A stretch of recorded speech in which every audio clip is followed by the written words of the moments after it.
Once upon a time there was the Honda CBR650F, or Hurricane as it was called in the US.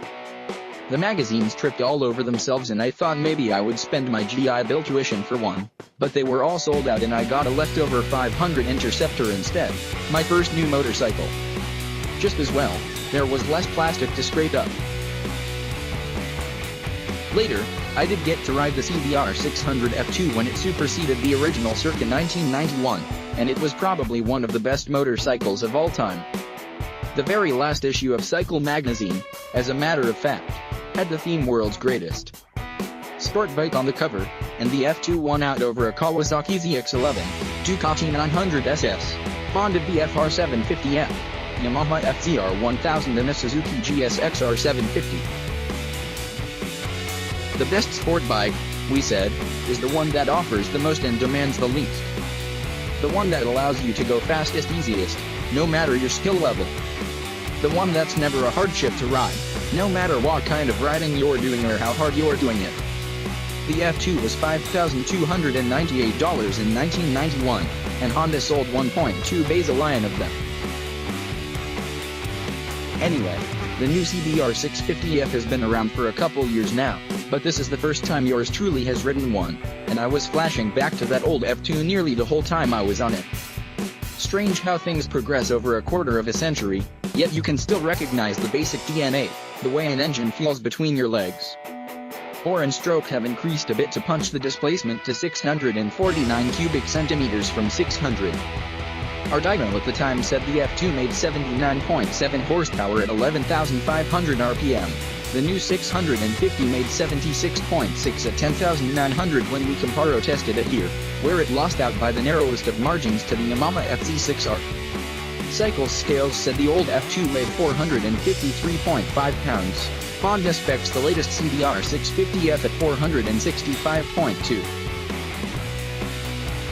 For the latest 2018 version, revised intake funnels and updated exhaust enhance power output and provide a raucous exhaust growl, while revised transmission gear ratios provide an improved acceleration feel. It's tuned especially for strong acceleration from a standing start and strong mid-range roll-on throttle response for real-world street riding performance. I'm down. Then as now, the CBR's not blazing fast or really amazingly anything, but it does make good usable power at only 4,000 RPM, and pulls smoothly all the way to 11K with really no perceptible dips or surges in power anywhere. And it does have a nice growl to it, too, but 76 horsepower is 76 horsepower. And in fact, the dyno that said the old F2 made 79.7 had the ZX-11 at 118 and the FZR1000 at 117, so clearly the horses were larger in 1991. The biggest and best change for 2018 is the addition of a new Showa dual bending valve fork, an item that went a long way toward propelling sister ship CB1100X into a win a couple months ago against some stiff competition. The CBR was already a great handling little bike. After a day spent flopping it through some of SoCal's finest motorcycling roads including a rapid descent of Angeles Crest, I can testify that the new fork gives it really excellent front-end feel.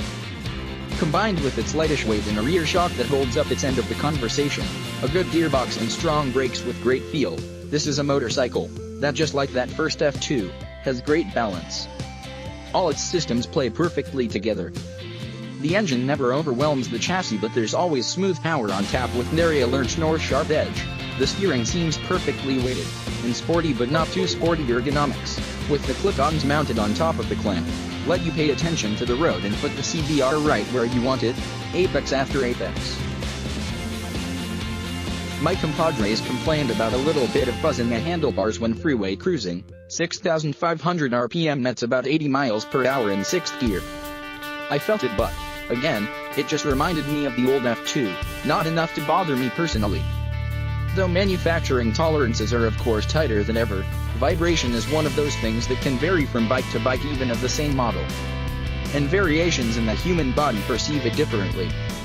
This is a diplomatic way of implying that some of my fellow morons are big meanies. At the end of the day, the new CBR is a great do-it-all bike, with a level of fit and finish befitting a more expensive machine. The problem is it is a more expensive machine compared to its competition. There are now more powerful, sportier bikes in its $1,749 base price range. Add $500 for ABS. Both Suzuki's revised GSX-S 750 and Kawasaki's new Z900 provide higher performance and lower sticker prices. They're also bigger and heavier than the CBR, but not by much. And Yamaha's FZ6R, which we picked over the CBR in 2014, sells for $7,799.